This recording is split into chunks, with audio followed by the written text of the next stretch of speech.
equipping you to navigate your grief journey after child and sibling loss. This is the Hope After Child and Sibling Loss podcast. On each episode, we explore the many challenges of grief as guests share their stories of loss. It's also a place where you'll hear about God showing up in our darkest moments and restoring meaning, purpose, and hope to shattered lives. I'm Greg Bufkin, your host and one of the co-founders of the Empty Chair Endeavor. To learn more about us, please visit our website at www.emptychairendeavor.com. Well, hello, and welcome to another episode of the Hope After Child Loss podcast. I'm Greg Bufkin, and on this episode, I'll be talking with Sarah Beth Gerbers as she shares her journey of grief resulting from the loss of 5 miscarriages. Sarah is married to her husband, Kirk, is a mom to their daughter, Addie, as well as being an author, artist, musician, and communicator. During our conversation, you'll learn more about how God began healing and restoring all of those broken pieces in Sarah's life. We'll also discover more of what Sarah says about finding the gold in grief. And now, here's my conversation with Sarah. Well, Sarah, welcome to our podcast today. It is so good to have you as our guest. Thank you for having me today. It is an honor. Well, the honor is all mine. Well, Sarah, at the beginning of every episode, I like to give my guests a couple of minutes just to share anything that they would like about their marriage, their family, anything that's going on in their lives currently that we might not have otherwise gotten to. So I'll give you the platform. Oh, sure. I live in Wisconsin in a little house on the side of a river, and my husband and I have been married for almost 21 years, and he is the lead pastor of our church, and I am the creative arts pastor. So I do everything with the music and the worship teams, anything creative falls under my umbrella. And we have a 17-year-old daughter named Addie, who is wonderful. She loves working with children, so she does a lot of children's ministry at our church. So yeah, we're. And you're not prejudiced at all, are you? No, not at all.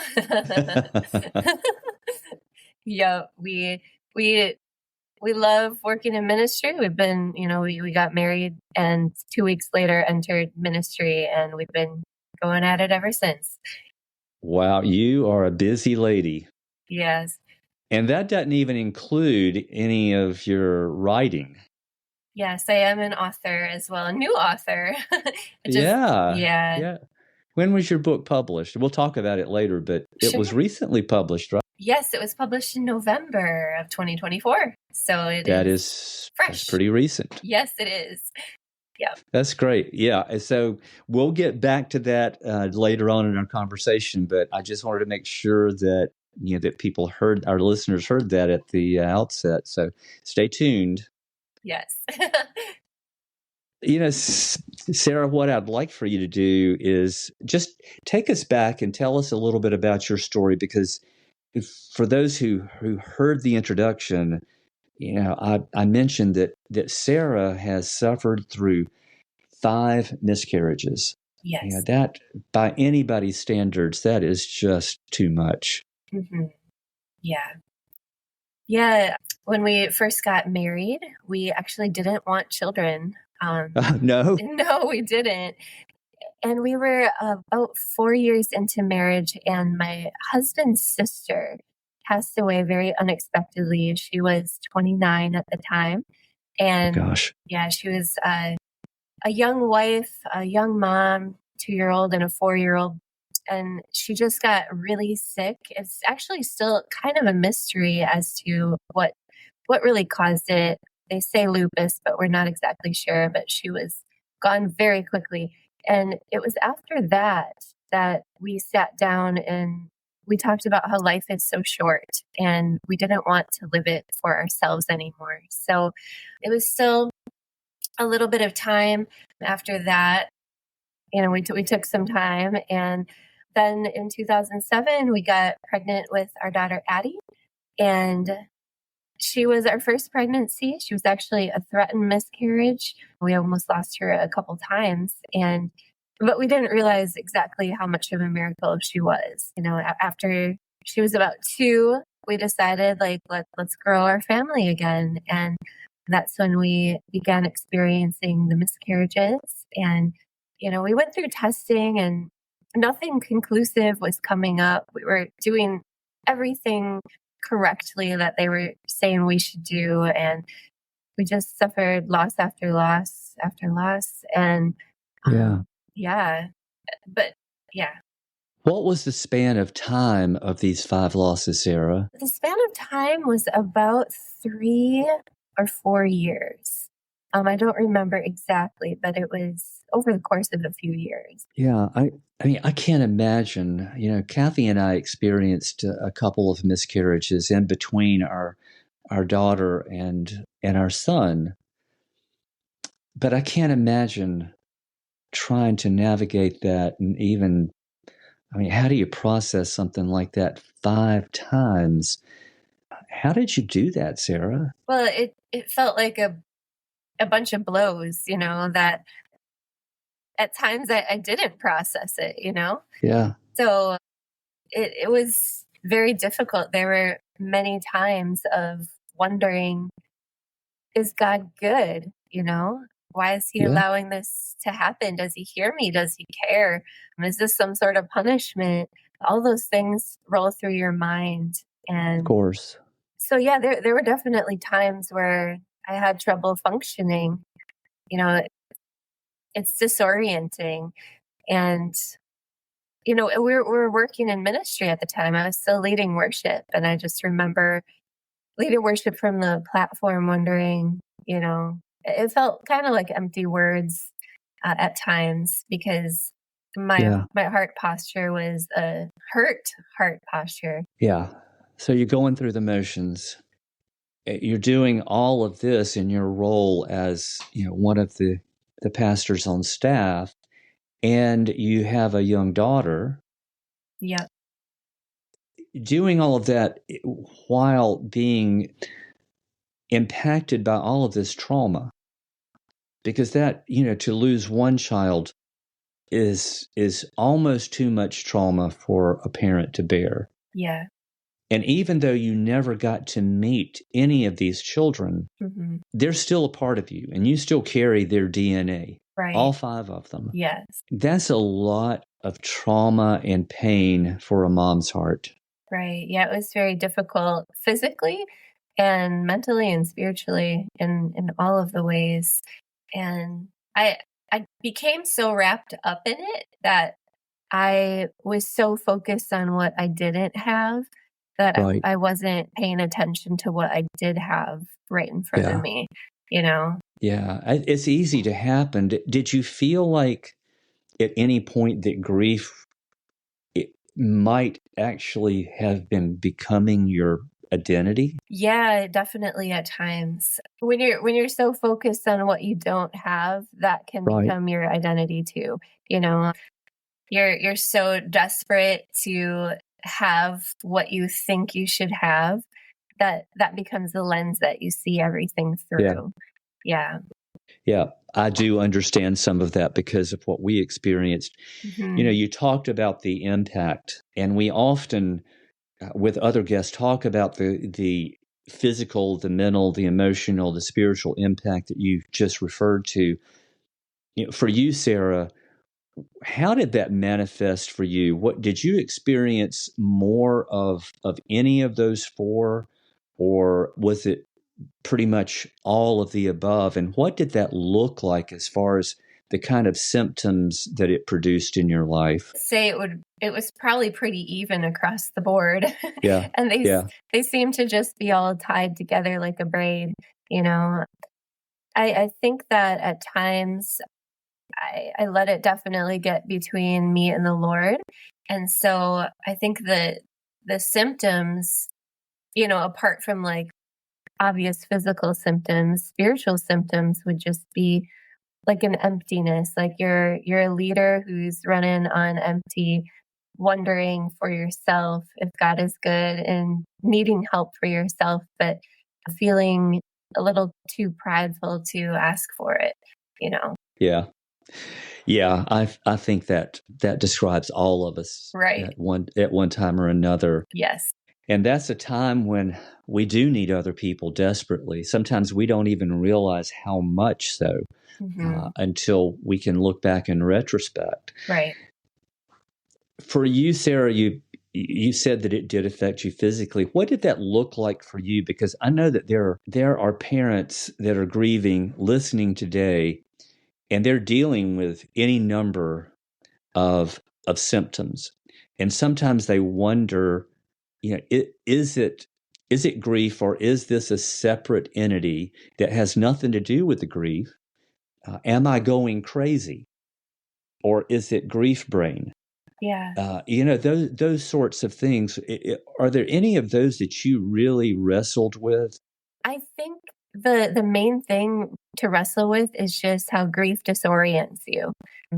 It's hard to know which way is up and which way is down sometimes. Yeah. So, and then if you're in physical pain and you're dealing with physical symptoms, that messes with the spiritual as well. Your mind, body, and soul, all of it together. So grief is very difficult to. It's hard to see through. It's kind of like a fog when you're in it. That's a great way to describe it. Yeah, it does. I mean, the mental fog that it produces. Back in the days of COVID, we talked about COVID brain. Yeah. And grief brain shares a lot of similarities, doesn't it? Yeah, it does. Did you find anything that particularly helped you with some of those things, Sarah? So I believe I was born just kind of to be inherently pleased with life. Wow. I love that. I remember being a child and just enjoying life, like often thinking how miraculous it was that I existed, and kind of like always have romanticized life. And, I've written poems since I was a little girl, and I just love to find the small details of life and enjoy them. And so I believe it's, the Lord put that in me, and that just started to surface with time. Like grief takes time. It's a process. But I just remember like this one day in particular, I was laying on the grass outside, and my husband we were putting in a flower bed, and it was after, I think, like our third loss on this flower bed that year. I wanted to be dedicated to the babies that we lost. I wanted it to be colorful. I wanted it to bring me joy when I saw it. And so I was laying on the grass. He was working on the flower bed. And I remember just looking up at the sky and watching the clouds swirl. And I felt like the Lord said, I'm here, and this life is still beautiful. And, yeah, I had lots of help from people around me. People were very kind, but ultimately they're not the ones who can heal the soul. Right. It's the Lord. And so I think that's kind of the day where I started looking back to the Lord and allowing him to lift my head, instead of something else. And with time, and the key is time. It takes time. It does. I learned that, what I had before me was so beautiful. I was so wrapped up in what I didn't have that I wasn't fully enjoying what I did have. And I made that conscious decision with time that I wanted to enjoy my days instead of coveting what I thought they should look like. Yeah, so that was a turning point in several different aspects, and I think that we can actually begin to. It takes a while, but to begin to really grasp the fact that for so long our focus after we lose a child is on the loss, as you talked about, and on what we no longer have. and it's, there's a lot of sadness and just conglomeration of emotions that are all over the board every day.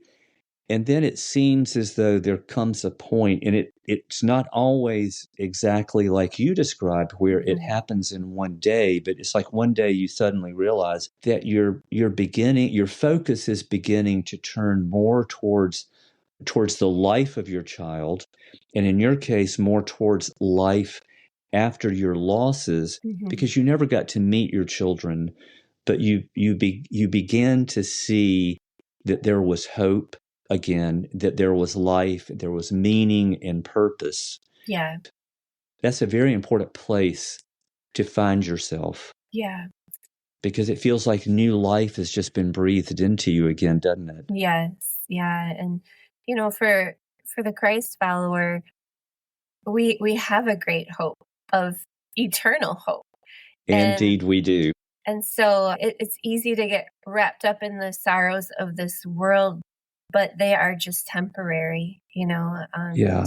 So with time, it was just like retraining my brain how to take the Lord at his word and how to discover him, not just read about how he's my comforter, but to experience it. Yeah. That he's there through the dark times, and he's also there with me through eternity. And so we look at this life with such temporary lens, but he with him, we can look at this life with eternal lens. Like one day my life here will end and I will have eternity with those 5 children I never got to meet. And there is so much hope in that.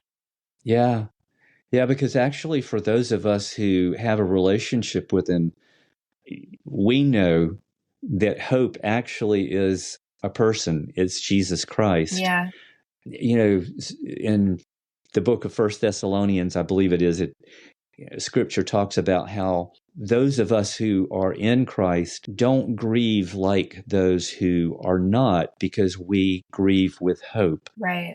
And that's something that, if you're in that really early season of grief, that very acute stage, sometimes it feels like there is no hope.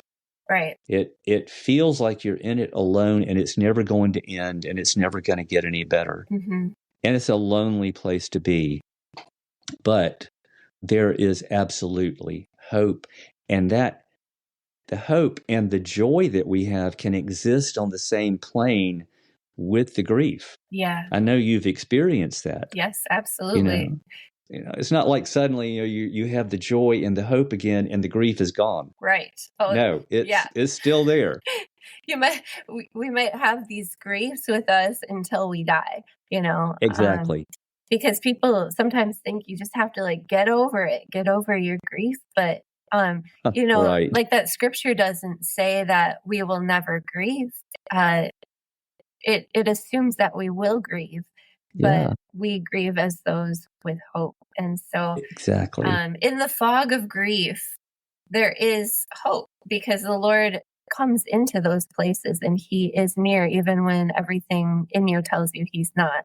He is. Yeah, you sometimes our feelings can betray the truth and the reality of what it really is. Yeah, so we have to be careful that we don't let our emotions define us when we're there, because it can put us or keep us in a very unhealthy place. Right. Yeah. Yeah. Let's go back to something that you referred to a few minutes ago and just talk about it in a little bit more of a community aspect of how the role that others play in that healing process.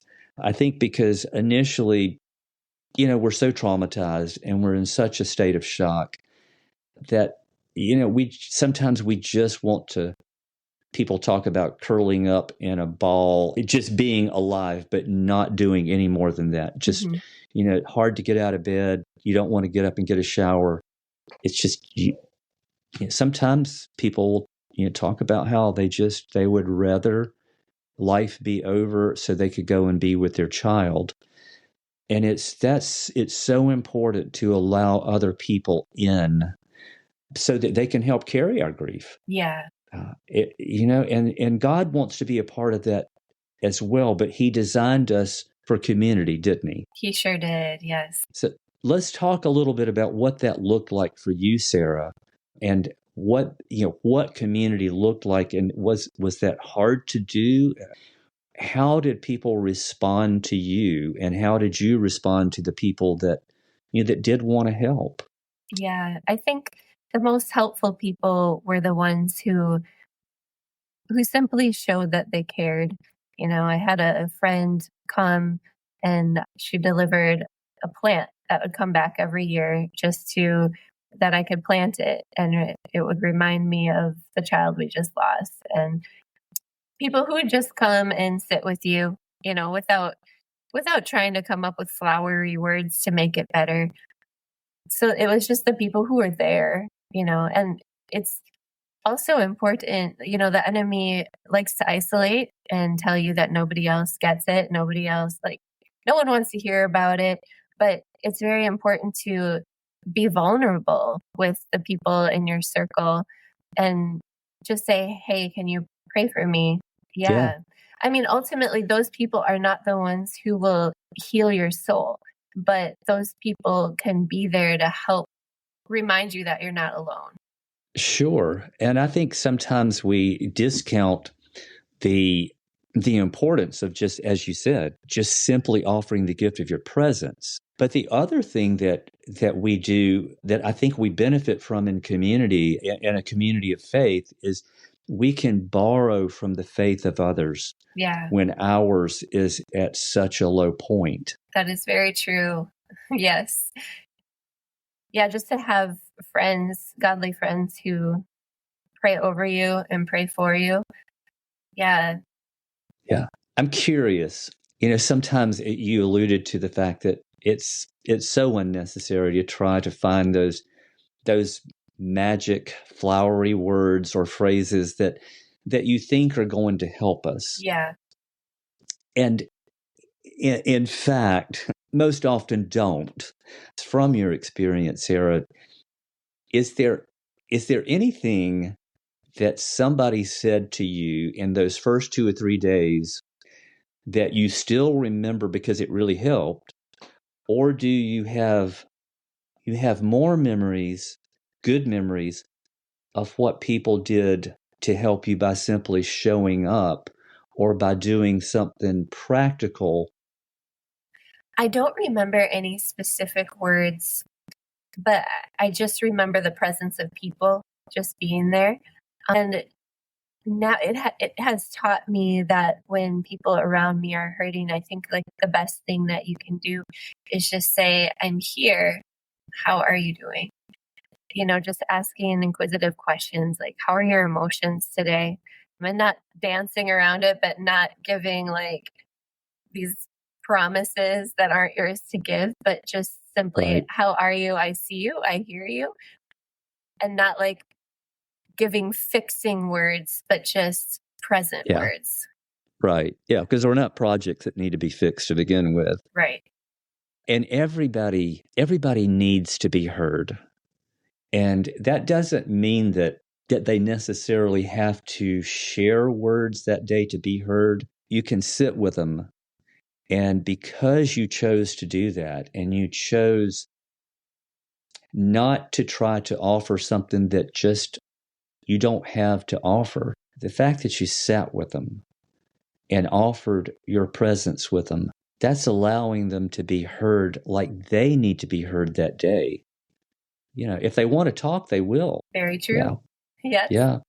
Yeah. I want to talk with you too about kind of a phenomenon that we all go through who have experienced the loss of a child or children. And it's that before and after life before the loss and life after the loss. Because you and I both know that you can't experience something like that and be the same person. Talk a little bit about that from your own experience, Sarah. From my own experience, I can say now that life before loss was not as rich as it is now. I would never wish loss upon myself, But before loss, I think I was ignorant, or not, maybe not ignorant. I lacked a certain depth of my soul. And after loss, maybe it's because I've experienced more of who Jesus is and his character amidst the loss, that I feel like I know more of who he is. And I feel like life has become even more precious to me now. Right. Because I have been taught how fleeting and how temporary it is, and how each day truly is a gift. And looking at it any other way is wasting it, you know? Yeah. So I feel like through my losses, life has gotten richer.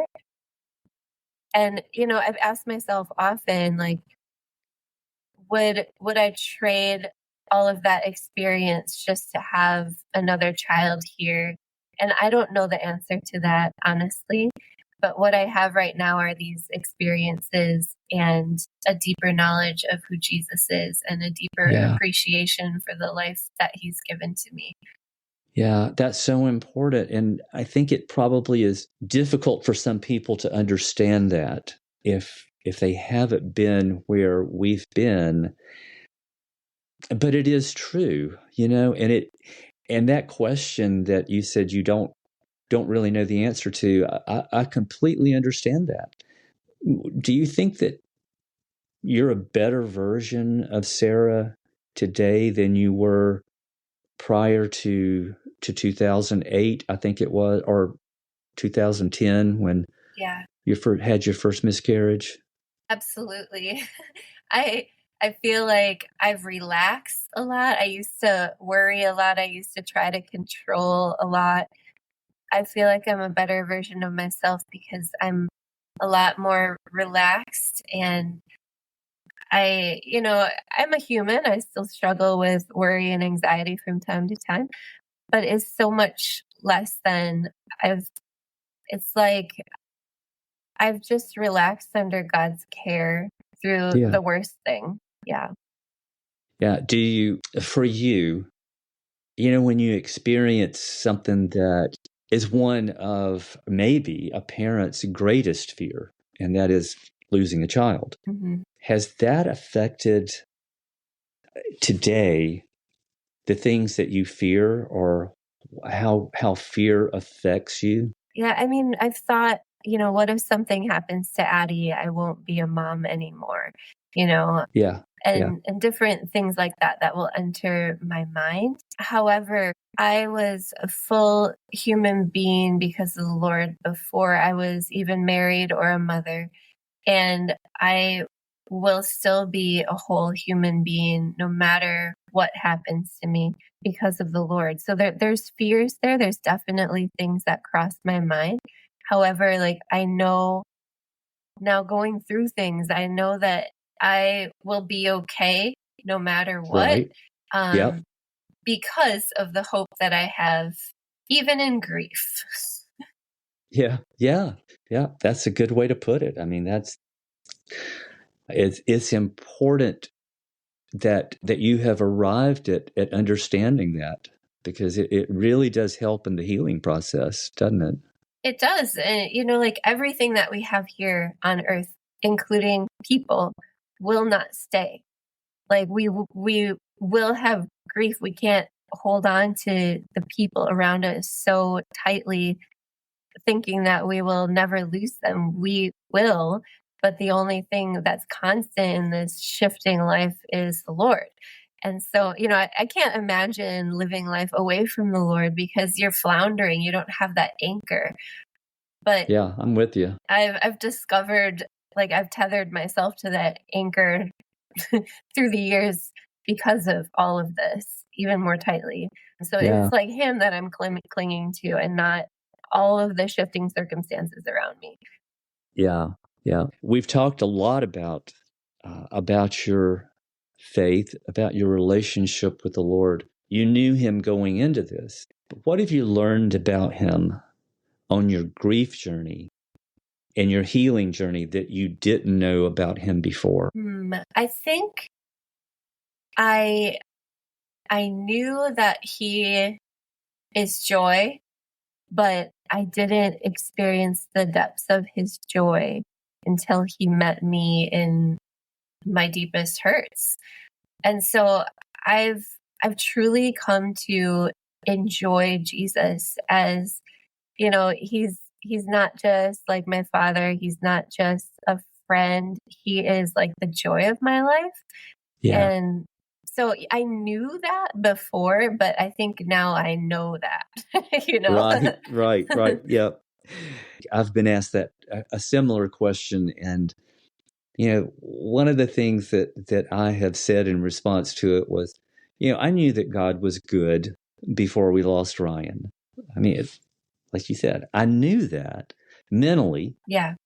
But after we lost Ryan, and I know that there are people that are listening that are going to be, I can only imagine what they're going to think when I say this, but I really discovered how good God really is after losing Ryan. I wish that it hadn't taken that, you know what I mean? Right. But regardless of circumstances in our lives, God's goodness does not change. It's as he is, the same yesterday, today, and forever. Yeah. So I completely understand, your perspective on that. And I appreciate you sharing that. Yeah. I also do want to give our listeners an opportunity to hear a little bit more about how God has restored your life. He's taken all of those shattered pieces and started putting them back together. And some of the evidence of that is in the things that you've written. And one of the things I want you to talk about, in addition to your book, is how you refer to on your grief journey, how you have found the gold in grief. I mentioned that in the introduction, but I want you to talk to our listeners about what that means to you. Yeah. And how they can find the gold in grief. Well, when I think of restoration, we think of the word restoration as bringing back to how it was, right? Or bringing back to factory settings. But good point. My husband likes to restore vehicles. And when he restores vehicles, like he'll find this beat up piece of junk, and you pull it out of the weeds, and he doesn't bring it back to factory settings. He makes something new of it, and it's not what it looked like before, but it sure turns out to be beautiful. And yeah, that's a great analogy. The restoration process for me is not about, like, I can't return to who I was before the point of my inflictions, but the Lord has made something new, and so when you said like all the broken pieces and putting them back together, it's more of like a mosaic, and I'm thinking of like that. It's like that ancient Asian practice of, when something's broken, you put it together and they fill the cracks with gold, and I can't remember exactly what culture it's from, but that is a practice. And so, say a vase breaks, and instead of like just using super glue, they use gold to put it back together, and it turns into like this beautiful work of art. And so it's like there is gold in grief. You don't see it all the time when you're in the fog. Right. But because of Jesus, like he makes us through the process into something beautiful. And it may not look like how it was, but it's like the gold is his presence. And, he's the one who holds everything together. Yes, indeed he is. I think what you just shared is, you can also reference that back to Romans 8:28, talking about where Scripture tells us that God can bring good out of all things in our lives, for those who know him and are called according to his purpose. And when you're in that early season of grief, you can't possibly imagine that anybody, including God, could bring anything good out of something so horrific. Right. But he does. Yeah. If we will let him, if we'll give the pain and the grief to him and let him walk with us through it, then he absolutely does. I mean, we've seen evidence of it in our own lives, and there is plenty of evidence in your own life just from what I've seen. And I don't really know you that well, but the things that I've read, it's very obvious. Yeah. All because of Jesus. Yeah. Yeah. Yes, absolutely. Tell us about your book. The title is, correct me if I get this wrong, Sarah, but I believe the title is Moonflower, Defiantly Blooming in the Face of Great Darkness. Yes. Yeah. Yeah. What in the world is a moonflower? I read about it, but for our listeners, I want you to tell us about this title. Yeah, moonflower is a real flower that blooms at night under the cover of darkness. And it's just a delicate flower that if you're not awake to see it in the morning, it will be gone. You wait and you wait and you wait for months. And then all of a sudden these beautiful, delicate little blooms will come, and each bloom will only open for a few hours and then it's finished. And really? I didn't know the title of the book when I started writing it.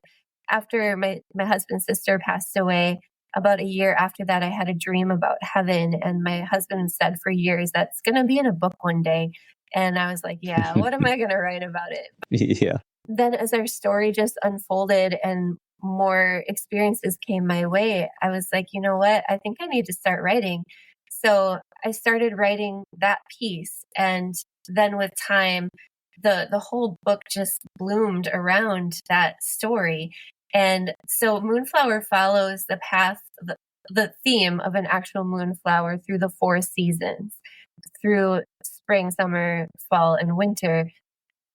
And so there are lessons that the moonflower teaches us, that the Lord can teach us through the moonflower. And so it's kind of like a theme that is wrapped through the whole book. And, there's poetry in it too. And but defiantly blooming in the face of great darkness. The moonflower blooms when you don't expect it to. So the same can be applied to us. Like, we can have a full life that is just overflowing with beauty if we realize that, like, we can bloom even when everything is horrible, So that is the premise of the book. Yeah, I love that. I think we all need to be reminded of that, particularly for those of us who are on a grief journey, that that life can be so good again, and it can be good now. It's not at some point in the future, because as you said early on in our conversation, and it's so important, you don't get over grief. Right. I mean, it doesn't happen. It's a lifelong journey, but it doesn't have, the sadness of it and the loss of it don't have to define us. Right. It might seem odd to those who are on the outside listening that there can be incredible joy and a full life that exists along with that grief journey, or on that grief journey with us. Right. And in the book there's a whole chapter about how grief and joy coexist, and they can even at times enhance each other, just like salty and sweet. Would we really know what sweet tastes like if we didn't have salty to compare it to?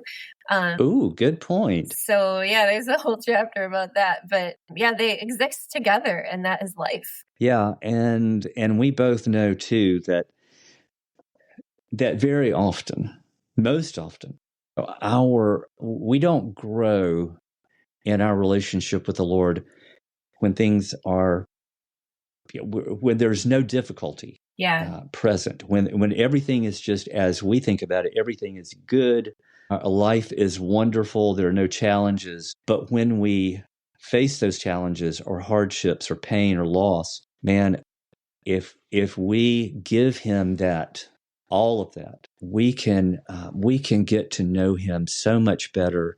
He can provide something in our lives that we couldn't have gotten any other way. Right. Yep. Yeah. Very true. Yeah. And you speak from experience. Mm-hmm. Yes. Well, Sarah, it has been such a delight to have you as our guest today. I so appreciate your authenticity and your transparency in sharing with our listeners about your grief journey, but also about what God's done in your life to make something even more beautiful from all of those broken pieces. Yes. You know, and I love that analogy that you used. Yeah, thank you so much for having me today and for having this whole podcast. I think it is very important for the world. Well, thank you. It is an absolutely privilege and an honor to be able to do this. Thank you, Sarah. Thank you.